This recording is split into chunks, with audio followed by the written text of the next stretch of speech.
نحمده ونستعينه ونستغفره ونؤمن به ونتوكل عليه ونعوذ بالله من شرور انفسنا ومن سيئات اعمالنا من يهده الله فلا مضل له ومن يضلل فلا هادي له ونشهد ان لا اله الا الله وحده لا شريك له ونشهد أن سيدنا وسندنا وحبيبنا مولانا محمدا عبده ورسوله الذي أرسله بالحق بشيرا ونذيرا وداعيا إلى الله بإذنه وسراجا منيرا فقد قال الله تعالى في كلامه المجيد والفرقان الحميد أعوذ بالله الصمد الملك المعين المبين من الشيطان الرجيم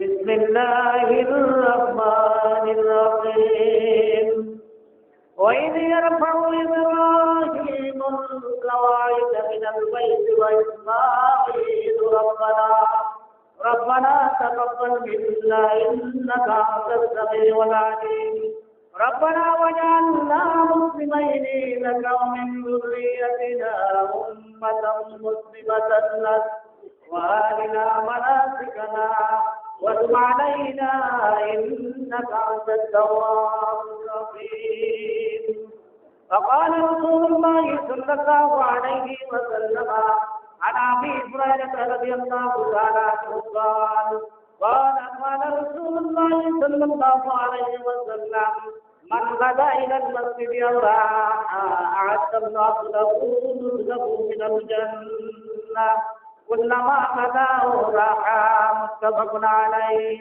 وقال تعالى أيضا لمسجد أسس على التقوى من أول يوم أحق أن تقوم فيه رجال يحبون أن يتطهروا والله يحب المطهرين وقال تعالى في شان حبيبه مخبرا وامرا ان الله وملائكته يصلون على النبي يا ايها الذين امنوا صلوا عليه وسلموا تسليما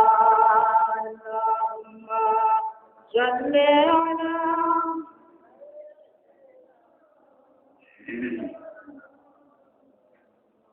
وعلى آل سيدنا محمد رسول اللهم صل على سيدنا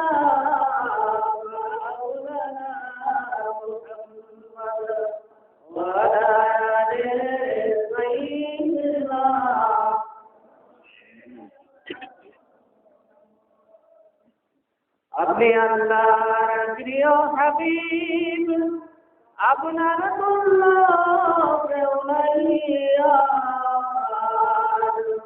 আপনার মত আদর করে নাই আল্লাহুম্মা সাল্লি আলা সাইয়্যিদিনা মাওলানা মুহাম্মদ ওয়া আলা আলি সাইয়্যিদিনা بلغ العلا بكماله كتبت بجماله عدالة جميع خصاله صلوا عليه أكبادنا مجروحة من سيف هجر المصطفى طوبى لأهل بلدة فيها النبي المحترم بلغ العلا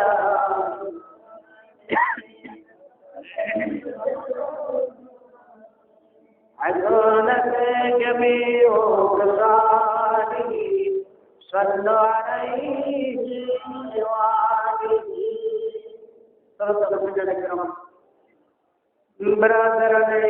আসসালামু আলাইকুম ওয়া রাহমাতুল্লাহি ওয়া বারাকাতুহু। আল্লাহ রাব্বুল আলামিনের দরবারে শুকরিয়া আদায় করছি যে মহান রব্বুল আলামিন আজকের এই পবিত্র জুমার নামাজ আদায়ের লক্ষ্যে মসজিদে উপস্থিত হয়ে খুতবার আলোচনা শোনা এবং করার যে তৌফিক দান করলেন, এই মহান আল্লাহর দরবারে শুকরিয়া জ্ঞাপন করছি। সকলে বলি আলহামদুলিল্লাহ। আরেকবার জোরে সরে বলি আলহামদুলিল্লাহ। আল্লাহর ঘর নির্মাণ করা প্রসঙ্গে আমরা ইনশাআল্লাহ আল্লাহর ঘর নির্মাণ করা এবং নির্মাণ কালীন সময় আল্লাহর কাছে যদি কোনো বান্দা দোয়া করে তাহলে আল্লাহ পাক সেই দোয়া কবুল করেন। সকলে সুবহানাল্লাহ। এই দোয়া আল্লাহ পাক আমাদেরকে শিখিয়ে দিয়েছেন আমাদের জাতির পিতা হযরত ইব্রাহিম আলাইহিস সালাম এবং তারই সন্তান কলিজার টুকরা এবং তিনি নবীও ছিলেন হযরত ইসমাঈল আলাইহিস সালাম। এই দুইজনের মাধ্যমে আল্লাহ পাক আমাদেরকে তার ঘর নির্মাণকালীন সময়ে যদি কোনো বান্দা তার কাছে দোয়া করে এই দোয়াটা আল্লাহ পাক শিখিয়ে দিয়েছেন এবং কিয়ামত পর্যন্ত এই দোয়া চলবে। সকলে সুবহানাল্লাহ। সুতরাং এই বিষয়ের উপরে ইনশাআল্লাহ আমরা আলোচনা করব। আমার আল্লাহ কোরআনের মধ্যে বলেছেন সূরা বাকারার 127 নম্বর থেকে 128 নম্বর আয়াতের মধ্যে আমার আল্লাহ বলেন وَإِذْ يَرْفَعُ إِبْرَاهِيمُ الْقَوَاعِدَ مِنَ الْبَيْتِ وَإِسْمَاعِيلُ رَبَّنَا تَقَبَّلْ مِنَّا إِنَّكَ أَنتَ السَّمِيعُ الْعَلِيمُ। হযরত ইব্রাহিম আলাইহিস সালাম এবং তার স্ত্রী হাজেরা এমন একজন মহিলা ছিলেন তার মধ্যে এত বড় দীর্ঘ ভ্রমণ পৃথিবীতে তখন আর কোনো ভ্রমণই করে নাই। দীর্ঘ পথ খবর করে কাবা শরীফের নিকটবর্তী সাফা এবং মারওয়া পাহাড়ের মাঝে যেখানে তারা অবস্থান করছিলেন। এরপরে আস্তে আস্তে হযরত ইসমাঈল আলাইহিস সালাম যখন কিশোর বয়সে উপনীত হলেন আল্লাহ পাক তাকে নির্দেশ দিলেন, হে ইব্রাহিম, আমার যেই ঘরটা মাটির নিচে পড়ে আছে এই মাটির নিচ থেকে তুমি এইটাকে উঁচু করে আমার সেই কাবা শরীফ যেটা পৃথিবীর সৃষ্টির আগে আমি তৈরি করেছিলাম সেই নির্মাণ কাজ পুনর্নির্মাণ এবং তোমার মাধ্যমে আমি এবং তোমার সন্তানের মাধ্যমে করাতে চাই। এবং এই নির্মাণ কাজ শেষ হওয়ার সঙ্গে সঙ্গে এমন একটা দোয়া আল্লাহ পাক আমাদেরকে শিখিয়ে দিয়েছেন কিয়ামত পর্যন্ত হযরত ইব্রাহিম আলাইহিস সালামের শেখানো এই দোয়া যদি আপনি আমি করি আল্লাহ পাক সঙ্গে সঙ্গে সেই দোয়া মঞ্জুর করেন। সুবহানাল্লাহ। আল্লাহ পাক এখানে বলেছেন ওয়াইদ ইয়ারফাউ ওয়াইদ, এবং যখন হে নবী আপনি স্মরণ করুন ওই সময়ের কথা, ওই সময়ের ঘটনা, ওই সময়ের ওই কিসসা আপনি স্মরণ করেন যখন পৃথিবীতে আমি আমার একমাত্র কাবা শরীফ ঘর নির্মাণ করার জন্য পুনর্নির্মাণের জন্য আমার ইব্রাহিম পরীক্ষিত নবী এবং তারই সন্তান ইসমাঈলকে আমি নির্দেশ দিয়েছিলাম। বাপ এবং বেটা, বাবা হলেন রাজনীতি হযরত ইব্রাহিম, যতগুলো পয়গম্বর আল্লাহ পাক দুনিয়াতে ছেড়ে দিয়েছিলেন তাদের মধ্যে অন্যতম একজন আল্লাহর খলিল নাম তাকে দিয়েছেন। খলিল হলো এমন একটা উপাধি বা টাইটেল আল্লাহ পাক দিয়েছেন যেই কাজকর্ম করলে, যেই পরীক্ষা দিলে, এমন পরীক্ষা দিল নিজের জীবনের বিনিময়ে আল্লাহর মহব্বত বা ভালোবাসাকে অগ্রাধিকার তিনি দিয়েছিলেন। হযরত ইব্রাহিম আলাইহিস সালাম নমরুদ যখন তাকে আগুনের মধ্যে নিক্ষেপ করলেন নিজের জীবনের মায়া করেন নাই, সন্তানের মায়া করেন নাই, স্ত্রীর মায়া করেন নাই, একমাত্র আল্লাহর ভালোবাসা পাওয়ার জন্য ইব্রাহিম আলাইহিস সালাম নমরুদের জ্বলন্ত আগুনের মধ্যে ঝাঁপ দিতে দ্বিধাবোধ করেন নাই। সেই হলো খলিল উপাধি আল্লাহ পাক তাকে দান করেছিলেন।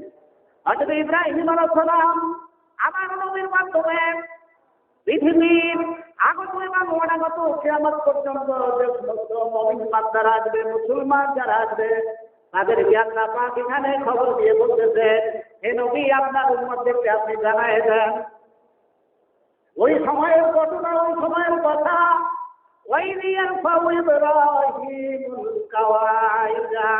যখন আমারই পছন্দনীয় নবী, আমারই প্রিয় বান্দা হযরত ইব্রাহিম আলাইহিস সালাম, যাকে আমি কোন মানব জাতির পিতা হিসাবে আমি ঘোষণা করেছি, তোমাদের এই জাতির পিতা হযরত ইব্রাহিম আলাইহিস সালাম যখন উনি উঁচু করলেন ইব্রাহিমুল কাওয়াইদা মিনাল বাইত, আল্লাহ পাকের এই কাবা শরীফের দেয়াল যখন উনি উঁচু করলেন, রাফিউল আল কাওয়াইদা মানে ফাউন্ডেশন বা ভিত্তি, মিনাল বাইত ওয়া ইসমাইল, তার সন্তান ইসমাইলকে সাথে নিয়ে কাজকর্ম চলতেছে, বিধাত পরিশ্রম করতেছেন, রাত নাই দিন নাই কাজ করতেছেন, একমাত্র আল্লাহ যেমন অর্জন করার জন্য আল্লাহ নবী হয়ে যেহেতু আল্লাহ নির্দেশ দিয়েছেন, তার ঘর নির্মাণের জন্য যখন বাপ বেটা দুইজনে কাজ করতেছেন, সঙ্গে সঙ্গে তারা আল্লাহর কাছে দোয়া করলেন, রব্বানা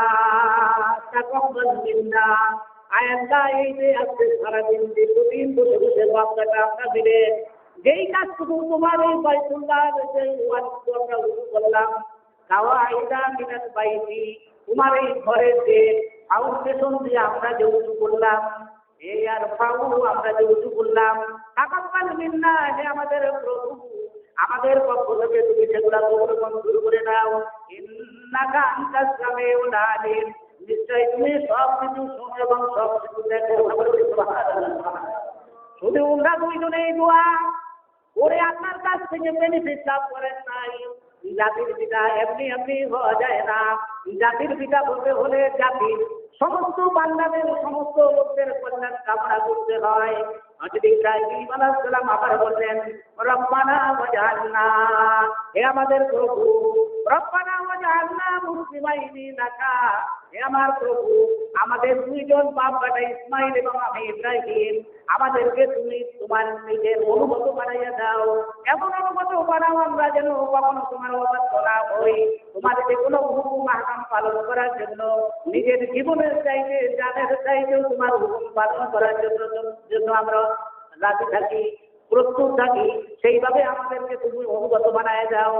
বন্ধুরা আমার, শুধু তুমি বাপ বেটাই নিজে দোয়া করেন নাই, আমাদের জন্য ঘরে বলেছেন, অমিন দুররিয়াতি উম্মাতান মুসলিমাতান লাকা, হে আল্লাহ আমার ঘরে আমার বংশের ভিতরে আমার জাতির ভিতরে উম্মাতান মুসলিমাতান লাক, মুসলমান যে জাতি বা সম্প্রদায় হবে, লাকা ওয়ারিনা, আয় আল্লাহ তাদেরকেও তুমি তোমার অনুগত বানায় দাও। সকলে সুবহানাল্লাহ।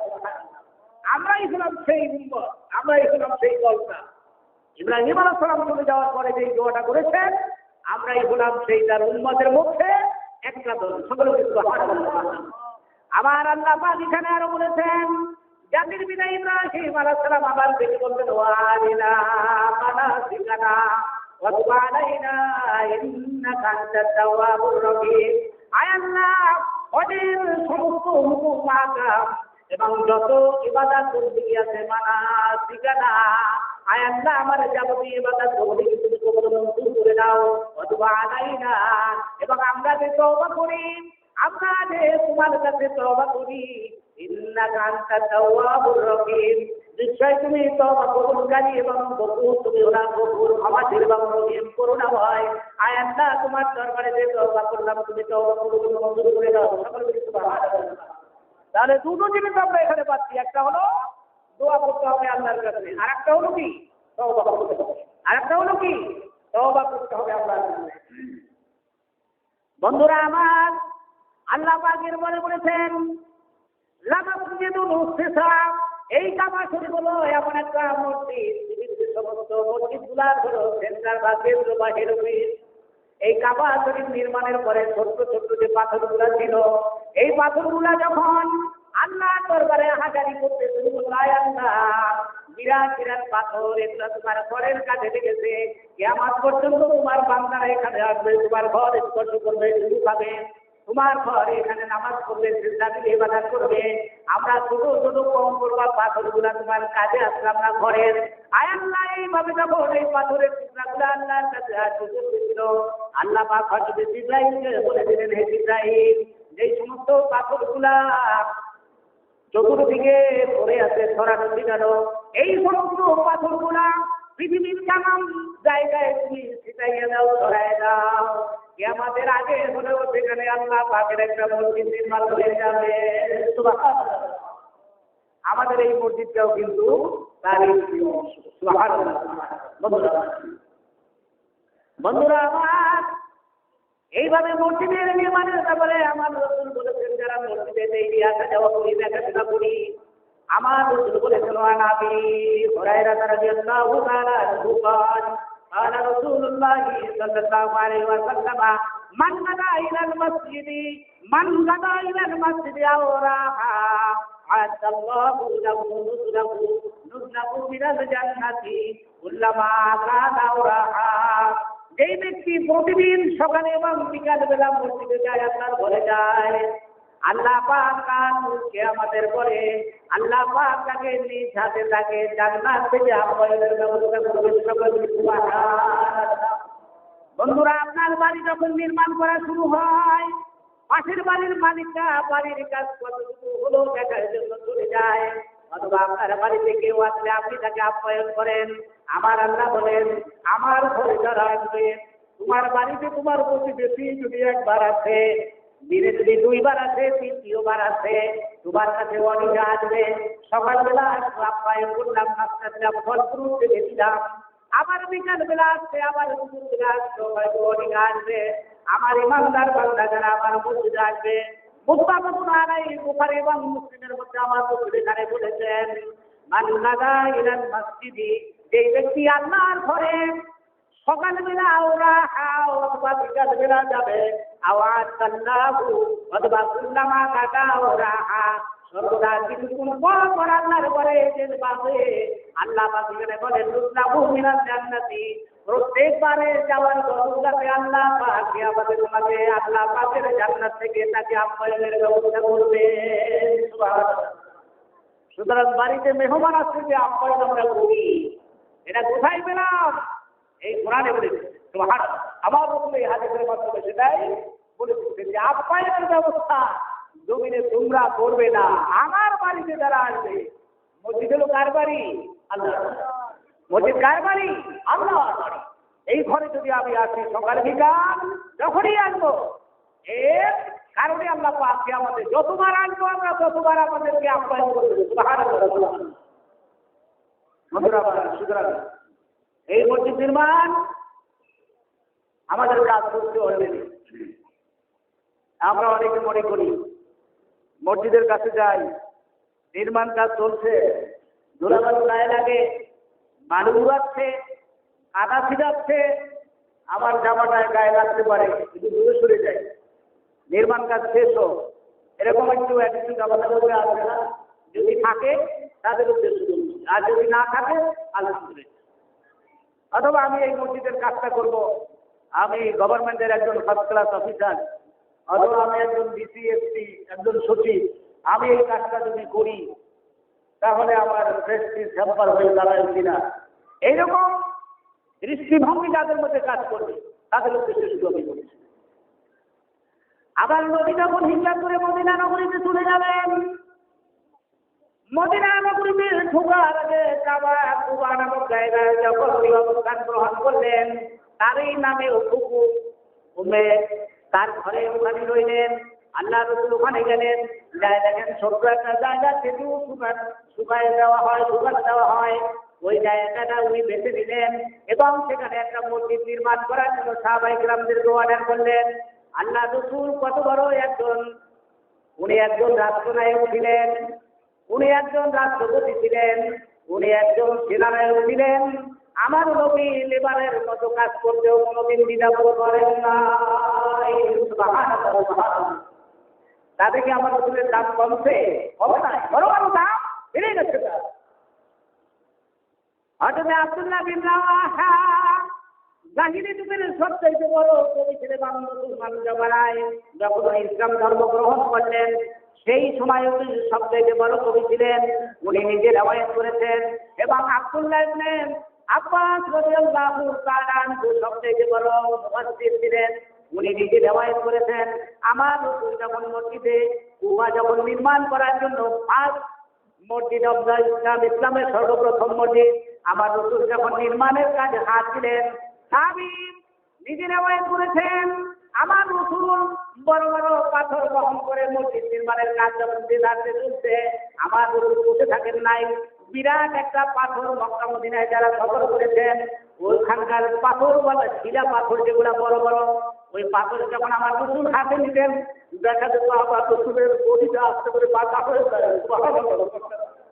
আমার রাসূলের পিঠ মোবারক থেকে শুরু করে নিচু হয়ে যখন পাথর খানা হাতে নিতেন সাহাবী রওয়ায়াত করেছেন আমরা আমার রাসূলের শরীরটা বাঁকা হয়ে যাচ্ছে। আমরা সামনে দৌড়াই গেলাম যে বললাম ইয়া রাসূলুল্লাহ আপনার কদম মোবারকে আমার বাবা মা উৎসর্গ হোক, আমার বাবা মাকে আপনার নামে আমরা কোরবানি করলাম ইয়া রাসূলুল্লাহ, এইভাবে আপনি পাথর বহন করবেন না, পাথরটা আমাদের হাতে দেন। সাহাবী বলেন আমরা যখনই দৌড়ে যাইতাম রাসূলের কষ্ট দেখে আমার রাসূলের উজ্জ্বল চেহারার মধ্যে হাসি ফুটে উঠত। উনি মৃদু হাসি দিয়া পাথরখানা আমাদের হাতে দিয়া আবার সমওজনের আর একটা পাথর আবার নিজের হাতে বহন করতেন। এই করেছেন বিশ্বনবী মুহাম্মদ রাসূলুল্লাহ সাল্লাল্লাহু আলাইহি ওয়াসাল্লাম, যার গায়ে একটা মশা মাছি করা হারাম ছিল, সেই রাসূল যদি পাথর বহন করতে পারেন পিঠ বাঁকা হয়ে যেত। আমরা যখন বড় ওজনের বস্তা বহন করতে যাই যখন হাতে নিতে যাই তখন আমাদের মাথাটা আস্তে করে বাঁকা হয়ে যায়। আমার রাসূল সেই কাজটাই করেছেন। সাহাবী নিজে রওয়ায়াত করেন আমরা যাই বললাম ইয়া রাসূলুল্লাহ আমার বাবা মা আপনার জন্য কুরবান করুক, ইয়া রাসূলুল্লাহ পাথরটা আমাদের হাতে দিয়ে দেন। সঙ্গে সঙ্গে পাথরটা উনি হাতে দিয়ে দিতেন এবং মৃদু হাসি দিতেন। এরপরে আবার সমান ওজনের আর একটা পাথর আবার নিজে বহন করতেন। এইভাবে পাথর বহন করে করে আল্লাহ রাসূল যে মসজিদটা নির্মাণ করলেন আমার আল্লাহ পাক সূরা তাওবার ভিতরে আমার আল্লাহ পাক সেই মসজিদের ইতিহাস লিখেছেন না মাসজিদুল উসসিসা আলা তাকওয়া মিন আউয়ালি ইয়াউমিন আহাক্কু আন তাকুমা ফীহি, সর্বপ্রথম পৃথিবীর এই মসজিদটা ইয়া রাসূলুল্লাহ আপনি তৈরি করেছেন। লা মাসজিদুল উসসিসা যেই মসজিদের ভিত্তি বেনা বা ফাউন্ডেশন যা ছিল আলা তাকওয়া সেটা ছিল আল্লাহ পাকের ভয়। একমাত্র আল্লাহর ভয়ে আল্লাহ পাকের ইবাদত আল্লাহ পাকের ওরাধনা আল্লাহ পাককে সিজদা দেওয়ার জন্য জমিনের মধ্যে সর্বপ্রথম ঘরটা তৈরি করা হয়েছে না মসজিদের উসসিসা আলা তাকওয়া। ওই মসজিদের ফাউন্ডেশন আল্লাহ পাক পাথরের কথা বলেন নাই, এই মসজিদের ফাউন্ডেশন ইটের কথা বলেন নাই, সিমেন্টের কথা বলেন নাই, রডের কথা বলেন নাই। আমার আল্লাহ এখানে বলেছেন না মসজিদুল উসসিসা আলা তাকওয়া, ওই মসজিদের ফাউন্ডেশন ছিল মুমিনদের তাকওয়া বা আল্লাহর ভয়। সকলে সুবহানাল্লাহ। আমরা যে মসজিদটা নির্মাণ করছি এই মসজিদ নির্মাণের যে ফাউন্ডেশন সেটা হলো আল্লাহ পাকের ভয়। এর কোনো সন্দেহ আছে? একমাত্র আল্লাহ পাকের নামাজ পড়ার জন্য ইবাদত করার জন্য আমরাও এখানে একটা মসজিদ নির্মাণের কাজে হাত দিয়েছি আল্লাহ পাকের রহমতে। সুতরাং এই মসজিদের ফাউন্ডেশন সেটা হলো কি তাকওয়া, আল্লাহর ভয়।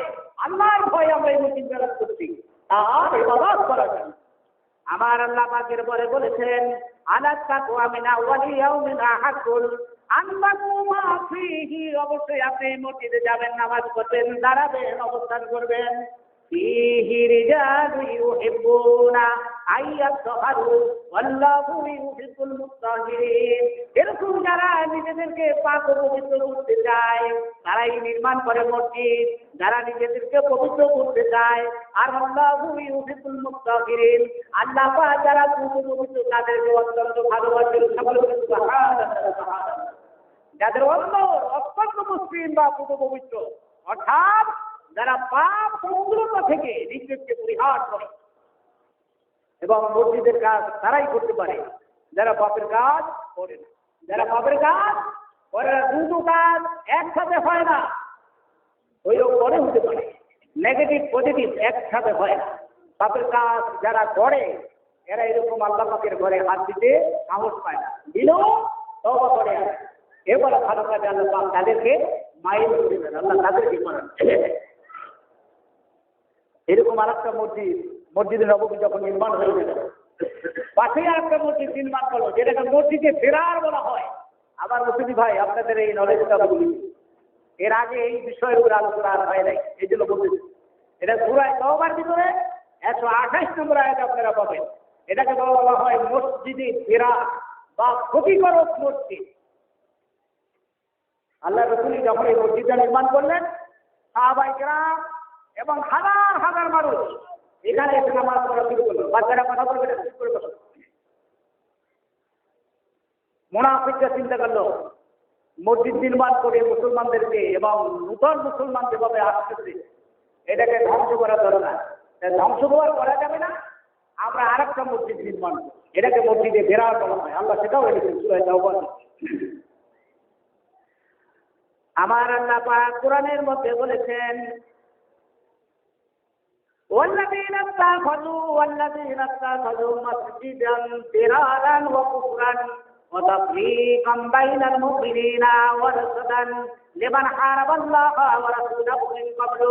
হে রাসূল, যারা মসজিদ নির্মাণ করলো ইসলামকে ধ্বংস করার জন্য, রাসূলের বিরুদ্ধে যুদ্ধ ঘোষণা করার জন্য এবং মুসলমানদের মধ্যে পৃথকতা অর্থাৎ ডিভিশন করার জন্য, আপনি তাদের উদ্দেশ্যে বলে দেন এই মসজিদ ওরা নির্মাণ করেছে, ওরা আমার আল্লাহর কাছে ওরা বলতেছে মিন ক্বাবলু ওয়ালা ইয়াহলাকুন্না ইন আরাদনা ইল্লাল হুসনা।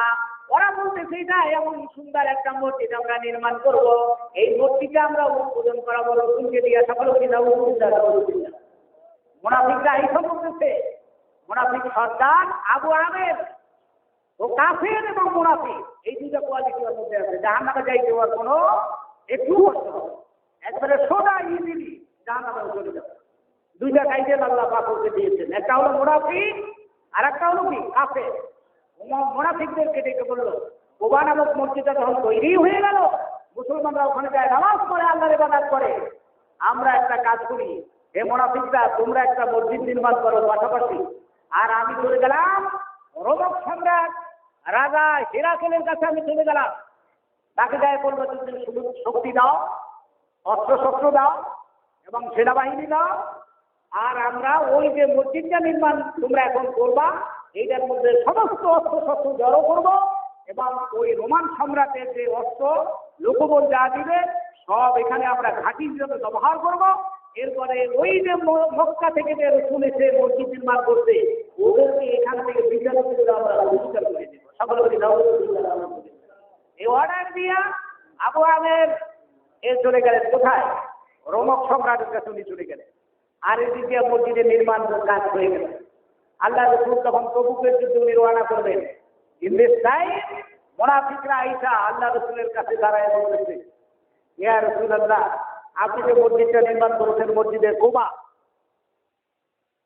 আমাদের মধ্যে অনেক আছে বুড়া, আসলে আসতে পারে না মসজিদে, এবারে বৃষ্টি হইলেও আসতে পারে না, কাদামাটি, তারপরে আবার শীত হইলেও আসতে পারে না, রাতের অন্ধকারে আসতে সমস্যা হয়।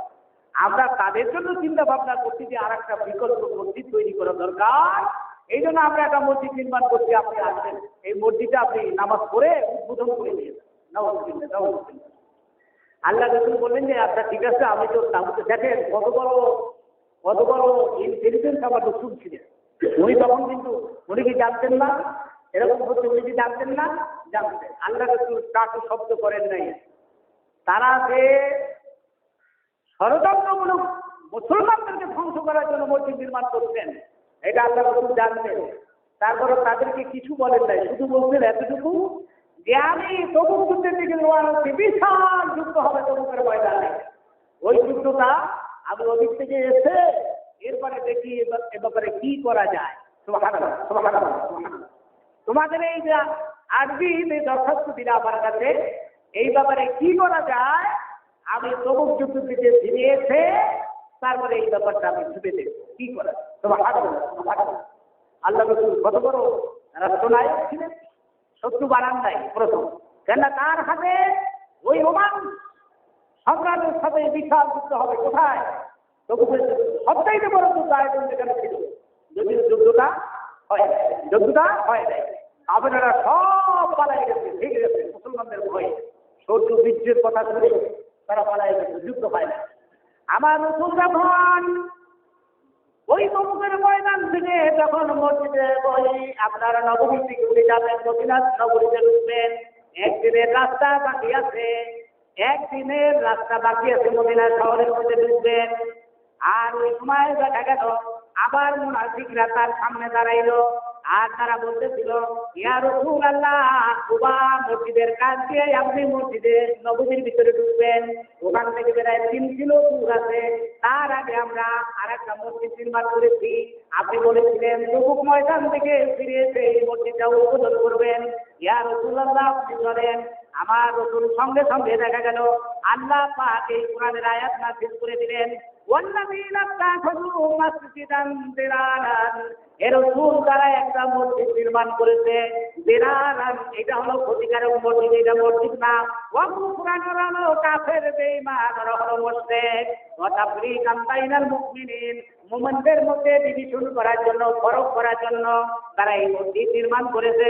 ওয়া ইয়াসুদান লিমান হারাবাল্লাহ, ওই মসজিদ থেকে ওরা আল্লাহর বিরুদ্ধে যুদ্ধ করবে, ওরা রাসূলুল্লাহ এবং রাসূলের বিরুদ্ধে যুদ্ধ করবে।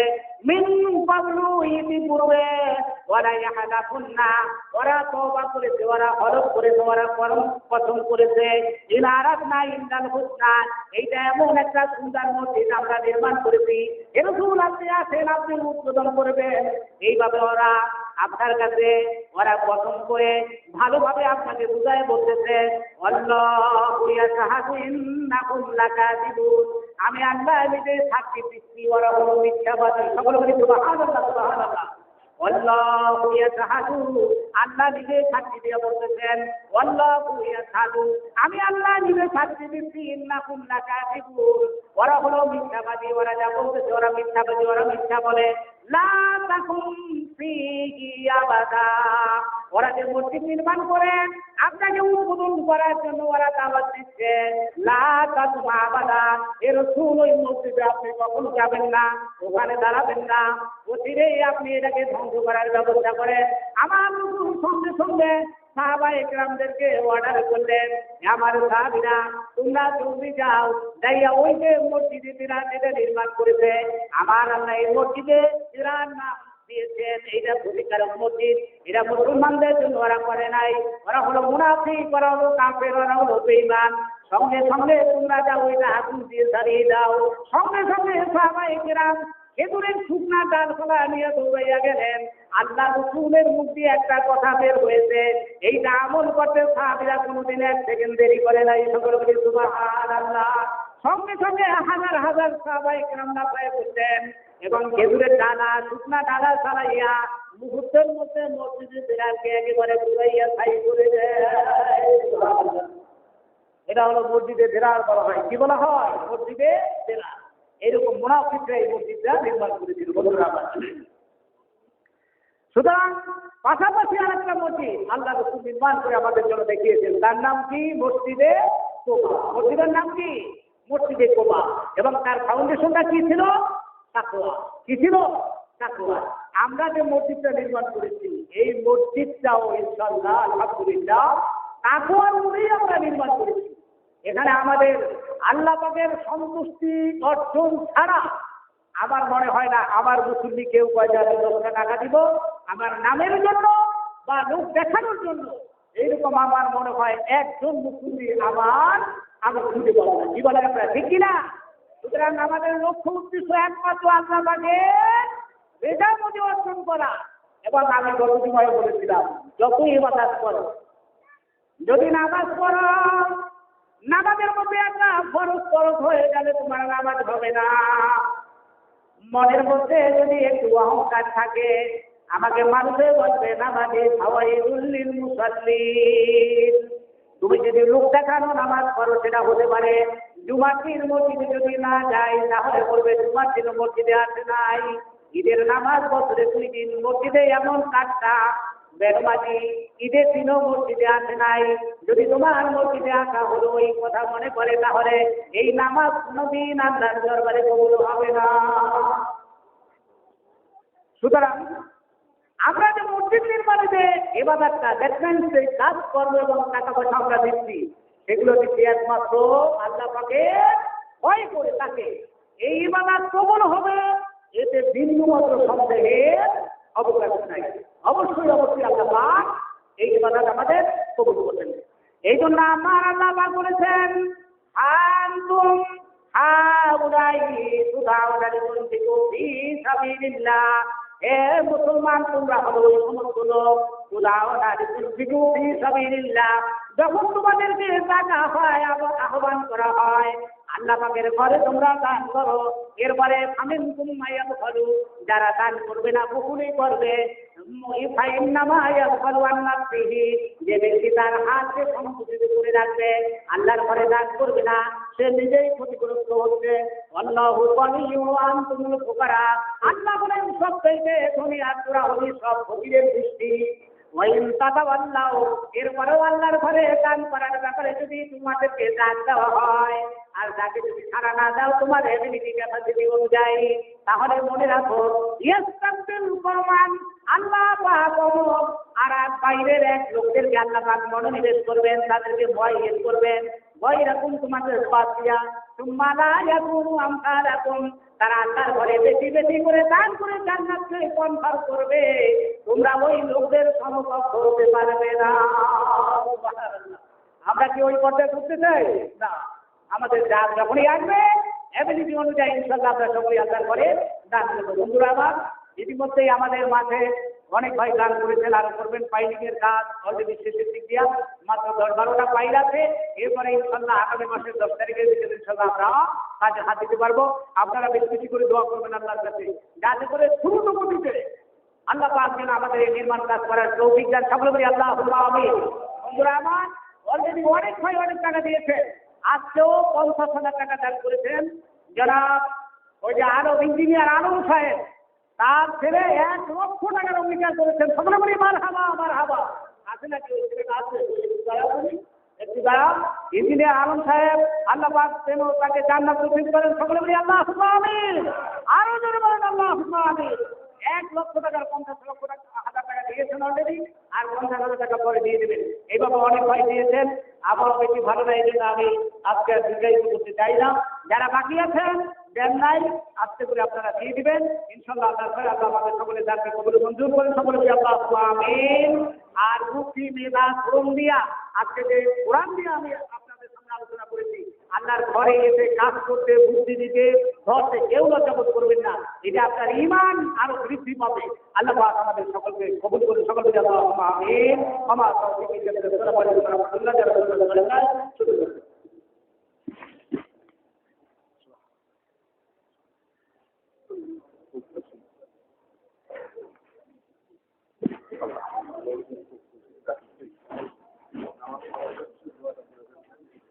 बहुत